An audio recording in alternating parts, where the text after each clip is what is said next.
ஒருத்தங்க ஆப்ரேஷன் சீரியஸாக ஹாஸ்பிட்டலில் இருக்கும்போது வீட்டார் டாக்டர் சொல்கிறாங்க ஒரு 3 லட்சம் பணம் தேவைப்படுது அப்படின்னு. இவங்க தேடுறாங்க, இவங்க பார்க்குறாங்க, பணத்துக்காக அங்கேயே பார்க்குறாங்க, பணம் கிடைக்கல.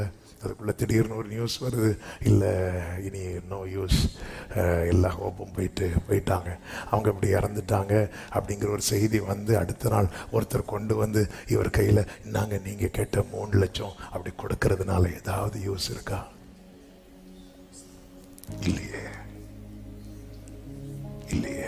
கோவிட் டைமில் நார்த் இந்தியாவில் ஒரு குறிப்பிட்ட ஹாஸ்பிட்டலில், நார்த் இந்தியாவில் தான் நினைக்கிறேன், எங்கேயுமே அட்மிஷன் இல்லை, எல்லா ஹாஸ்பிட்டலும் ஃபுல் ஆகிட்டு.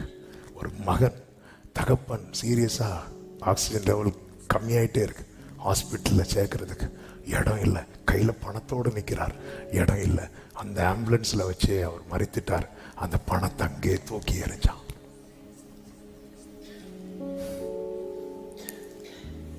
என் ஆண்டவர் யார் தெரியுமாங்க? சமயம் தாண்டி செய்கிற சகாயர் அல்ல, சமயத்துக்கு ஏற்ற சகாயம். அவருக்கு தெரியும் எப்போ செய்யணும், எப்போ தெரியும், அவருக்கு தெரியும்.